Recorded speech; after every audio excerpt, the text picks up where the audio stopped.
The massive screens in Times Square froze, flickered, and then displayed something that made everyone stop walking. Even the usually unshakable New Yorkers stood still, their eyes fixed upward. The same thing was happening all over the world. In Beijing, Moscow, London, and every city with a digital display. An alien face looked down at Earth's people. It had smooth blue skin, large silver eyes, and spoke in perfect English. People of Earth, we come in peace. We are the Galactic Council, and we have watched your progress for centuries. It is time for you to join the greater community of spacefaring species. That was 3 months ago. Now, Ambassador Thomas Reed stood in the massive chamber of the Galactic Council's space station, trying not to show how impressed he was. The room was bigger than any stadium on Earth, with floating platforms holding representatives from over 200 alien species. Their station orbited Jupiter, built there as a gesture of goodwill toward humanity. Ambassador Reed, the head counselor's voice boomed through the chamber. We have reviewed Earth's application to join the Galactic Council. We find your species promising. The head counselor was tall, with crystalline skin that sparkled under the station's lights. However, there is one matter we must address. Reed straightened his tie, a habit from his 30 years in diplomacy. Yes, head counselor. Your weapons. The head counselor's face showed what looked like pity. They are, how shall we say this diplomatically, prehistoric. Laughter rippled through the chamber. Some of the alien representatives didn't even try to hide their amusement. Reed saw one 6-armed alien actually wiping tears from its eyes.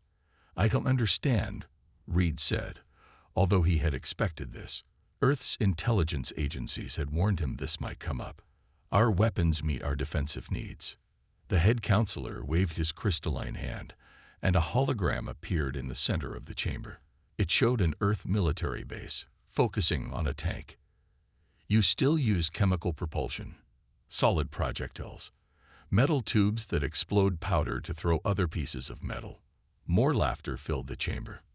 A representative from what Reed's notes identified as a warrior species stood up. We abandoned such primitive tools 10,000 years ago. Energy weapons are the mark of civilized species. Your bullets and bombs are children's toys compared to our plasma rifles and quantum disruptors. Reed kept his face neutral, but his mind was racing. Every species in the chamber used energy weapons. Every single one. That seemed odd. In his experience, military technology usually developed along diverse paths. This standardization felt wrong. The Council requires all member species to maintain technological harmony, the head counselor said. You will need to decommission your kinetic weapon systems and adopt standard energy-based defense technology.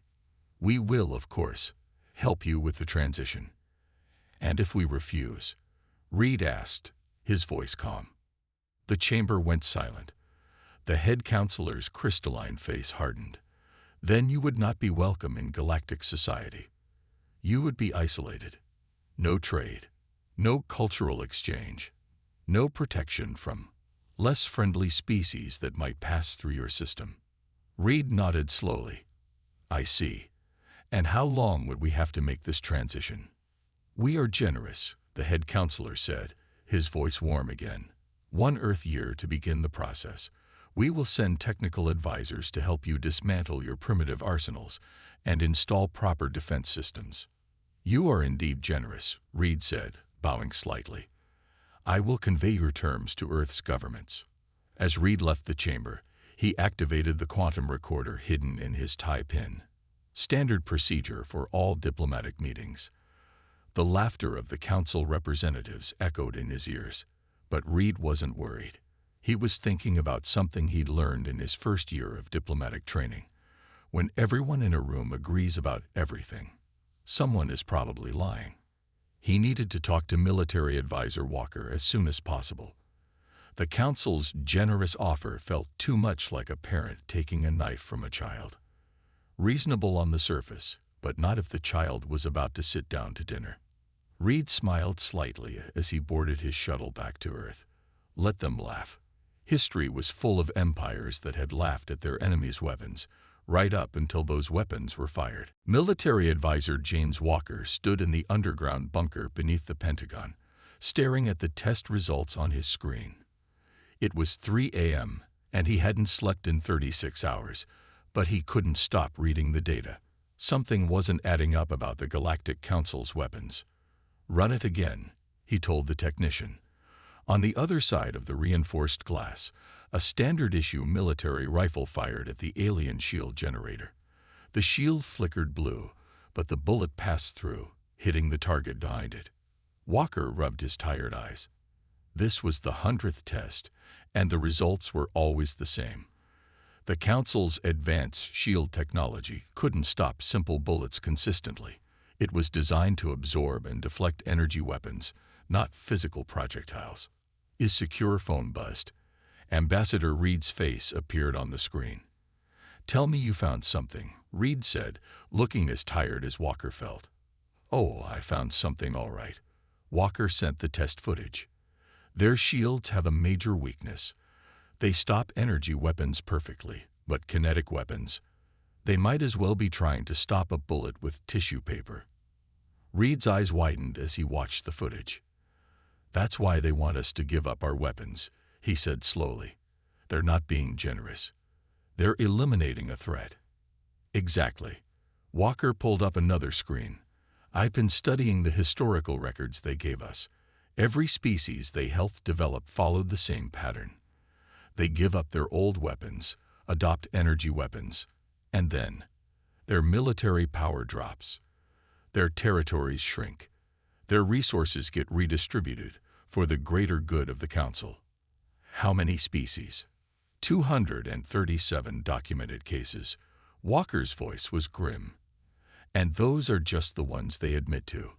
I found references to others that just disappeared from the records." The bunker's door opened, and a junior officer rushed in. "Sir, you need to see this." Walker followed the officer to another screen. It showed a Council ship landing outside a major city. "That's the 5th one this week," the officer said. "They're setting up cultural exchange centers all over the planet." "No," Walker said. "They're setting up forward bases, classic invasion preparation." He turned back to Reed's image. "How long until they expect us to start decommissioning our weapons?" 8 months, Reed replied. "They moved up the timeline, said they want to accelerate our integration into galactic society." Walker nodded. "They're getting nervous. They've never encountered a species at our level of development that still used kinetic weapons. Most gave them up centuries before achieving spaceflight. What do you recommend?"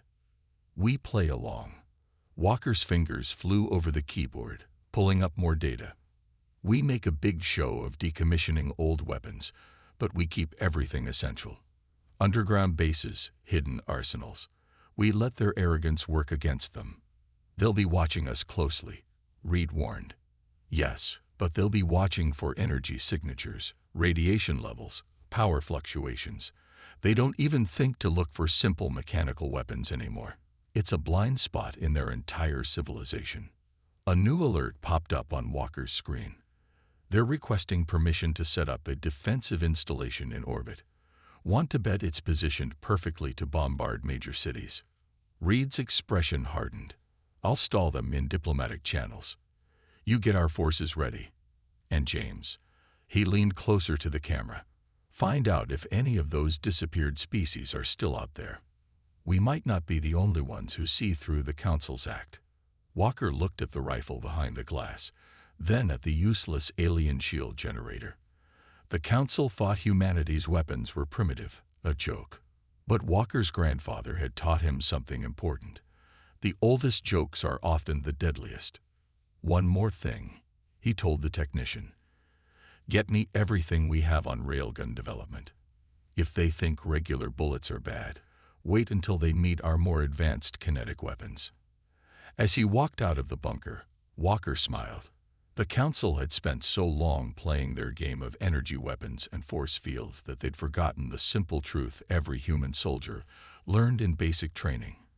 It doesn't matter how advanced your technology is, If something moving very fast hits you, you're going to have a very bad day. Intelligence Officer Mary Stone watched through her binoculars as another Council transport ship landed at their cultural center outside Phoenix. This was the 12th ship this week. For a cultural center, they were bringing an awful lot of security equipment. Her earpiece crackled. "See anything interesting?" Walker's voice asked. "They're not even trying to hide it anymore," she replied, taking pictures with her specialized camera. "Those aren't art supplies they're unloading. Those crates have weapon stabilizers. I've seen enough of their tech now to recognize the markings." Stone had spent the last 3 months studying the Council's activities on Earth. What started as a few innocent-looking cultural exchanges had grown into something far more sinister. Every major city now had a Council presence, always built on strategic high ground or near critical infrastructure. "Our friends in orbit are getting bolder too," Walker said. "Their defensive grid now covers 80% of our major military installations. One push of a button, and they could hit everything from aircraft carriers to missile silos." Stone packed up her observation gear and headed back to her unmarked car. "How's the underground project going?"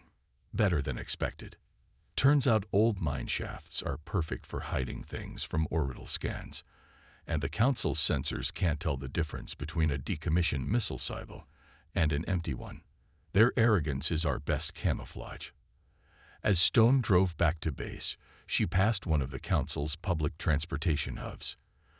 The sleek building gleamed in the sunlight, offering free travel to any city with a Council presence. Of course, everyone who used it had to register their biometric data first. For security purposes, they said. Back at the underground command center, Stone found Walker studying new intelligence reports. The room was purposely old school: paper maps, landline phones, and computers so basic the Council wouldn't give them a second look. "We found something in their historical archives," Walker said without looking up. "Remember those species that disappeared from the records? We found one. They're still out there, hiding in an asteroid belt at the edge of Council space." Stone leaned over his shoulder to look at the report.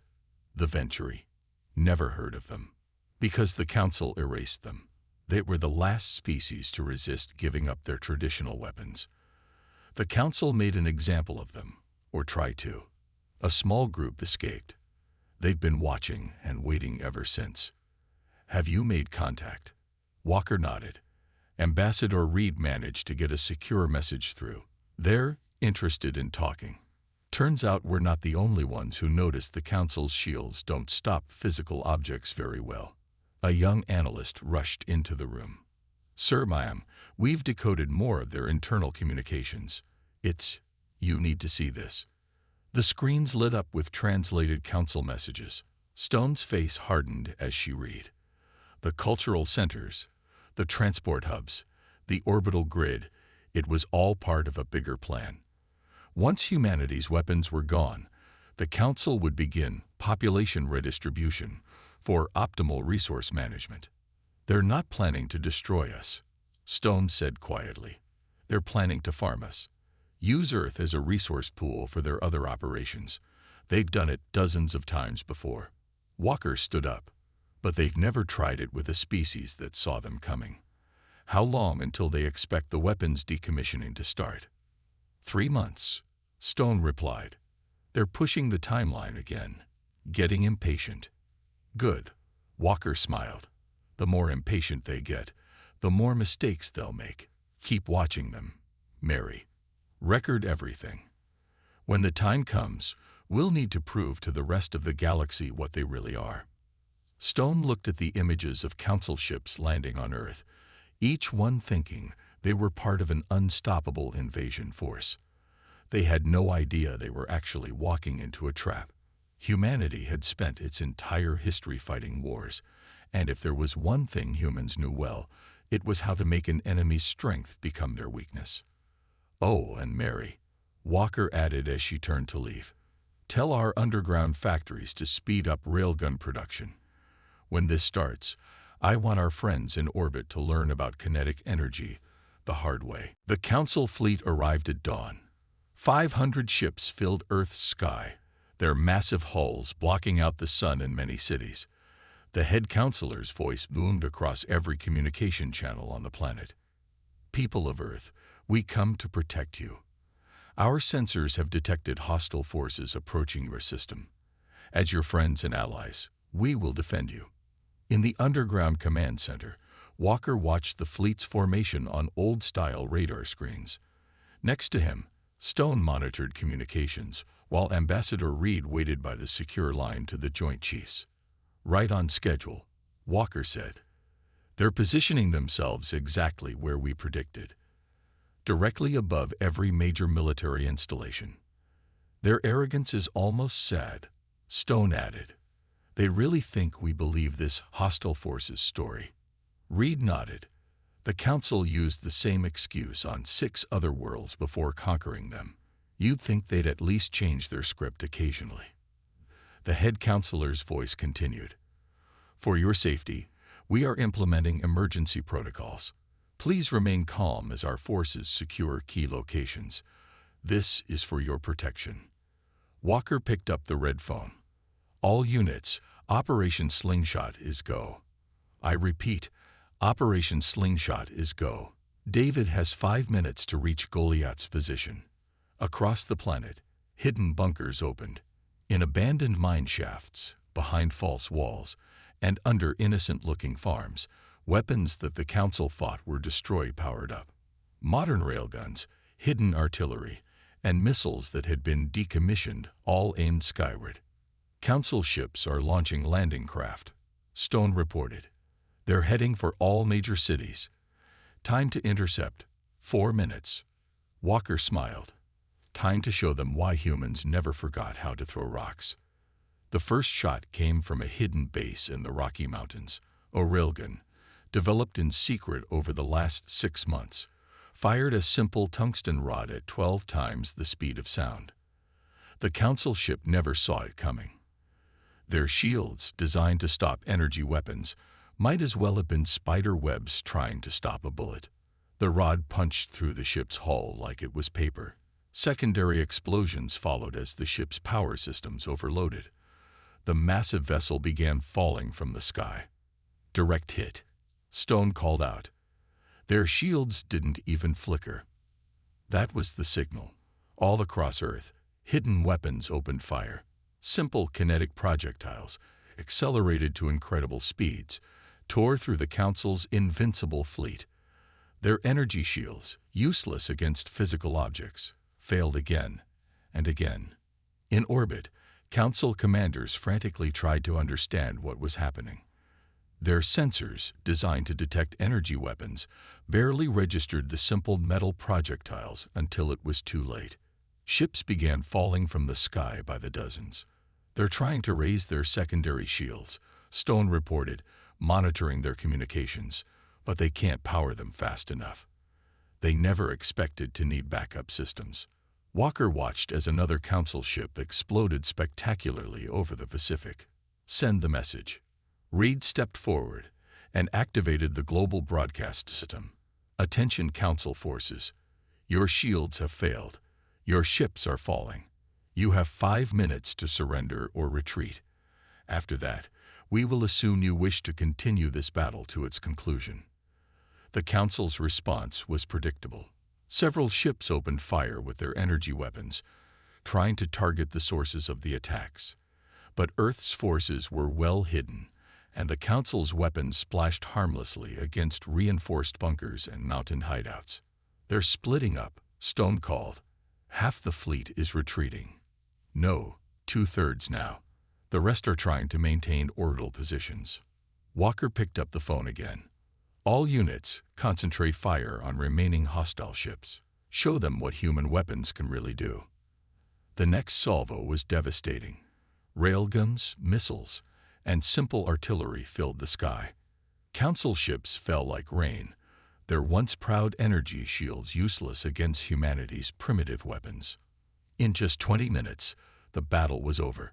The surviving Council ships fled at maximum speed, leaving their ground forces stranded. The cultural centers surrendered within the hour. Walker looked at the aftermath displayed on their screens. Send word to the Venturi. Tell them Earth is free, and we're ready to talk about helping others do the same. Reed smiled. I don't think the Council will be laughing at human weapons anymore. No, Stone agreed, watching the last Council ship disappear from their radar. But I bet a lot of other species are about to start asking us for weapons design specs. News spread through the galaxy like wildfire. The impossible had happened. A primitive species had defeated the Council's fleet. The secret communications channels used by subjugated species lit up with excited messages. Hope, long forgotten, began to stir again. Walker stood in a secure meeting room deep under the Pentagon, facing a holographic projection of the Venturi leadership. The aliens looked like tall, gray humanoids with 4 arms and bioluminescent patches on their skin. They had been hiding for centuries, but now they were ready to emerge. Your victory changes everything, the Venturi leader said, his skin patches glowing bright with excitement. Other species are already contacting us. They want to know how you did it. Simple physics, Walker replied. The Council became so focused on energy weapons that they forgot the basics. A rock thrown hard enough will break any window, no matter how advanced the glass is. Stone entered the room with new reports. Sir, we're getting messages from at least 30 different species. They all want the same thing. Weapon designs. Apparently, lots of people kept their old kinetic weapons hidden, just like the Council feared. The Venturi leader nodded. We've been sharing your combat footage. The Council tried to block it, but they can't stop it from spreading. Every species under their control is watching their ships fall from Earth's sky, watching their perfect shields fail. Walker spread out a star map on the table. How many of these species can fight? Most of them, the Venturi replied. The Council's control relies on fear and their technological advantage. But they're spread thin. They never expected to fight a war on multiple fronts. Then let's give them one, Stone said. She pointed to different sectors on the map. If we coordinate, we could hit 20 of their major bases simultaneously. They won't be able to respond to everything at once. The next few weeks were a blur of activity. Earth's weapons factories, no longer hidden, worked at full speed. Ships from various species arrived secretly to collect designs and samples. The Venturi proved to be excellent coordinators, using their centuries of hidden observation to plan the attacks. Walker watched as another group of alien engineers studied Earth's railgun designs. Remarkable, one of them said, their translator making their excitement clear. So simple, yet so effective. We had similar weapons once, before the Council made us abandon them. The Council forgot an important lesson, Walker replied. Sometimes the old ways are the best ways. The revolution began on a Tuesday. Across Council space, their ships suddenly faced attacks from all directions. Species they had subjugated for centuries revealed hidden arsenals of kinetic weapons, many improved with modern technology. Rail guns, mass drivers, and simple projectile weapons tore through their standardized defenses. In the command center, Stone monitored the reports coming in. The Arteri have taken back their home system. The Nix have destroyed 3 Council bases. The Venturi are leading a push toward the Council's central worlds. And the Council's response? Walker asked. Chaos. Stone smiled. They never developed countermeasures for kinetic weapons. They thought they'd eliminated them from the galaxy. Their entire defense strategy relies on stopping energy weapons. A message from Ambassador Reed appeared on the main screen.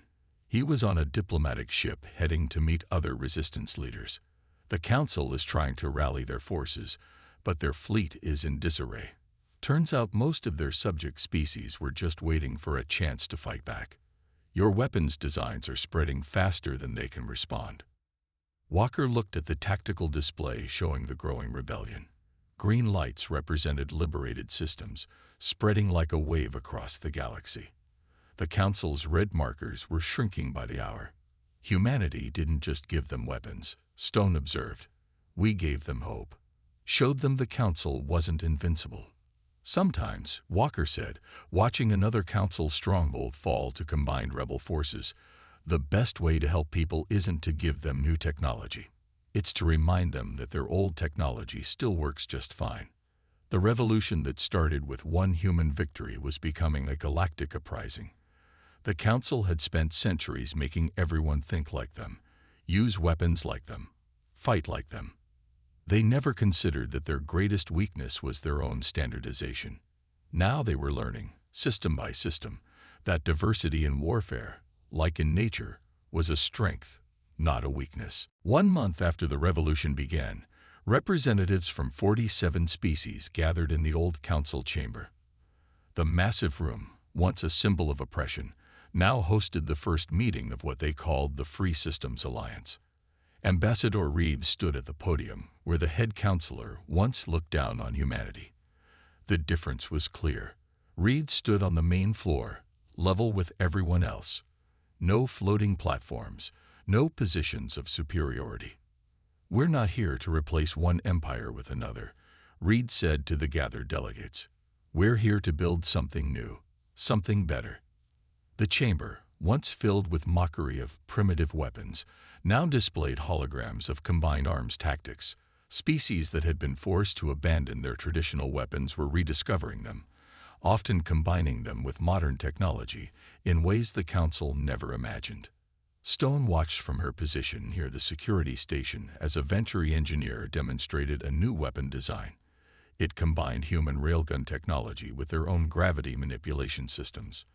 The result was a weapon that could accelerate projectiles to speeds that would have made the council's scientists pale. The council's biggest mistake, the Venturi explained, was forcing everyone to fight the same way. "Look at what we can achieve when we combine our different approaches." Walker entered the chamber with more good news. "Another council fleet has surrendered," he announced. This one didn't even try to fight. They saw what happened to the others and decided to switch sides. The council's standardized warfare doctrine was falling apart. Their ships, all using the same shields and tactics, had no answer for the diverse weapons and strategies now facing them. Each liberated species brought their own military traditions and technologies to the fight.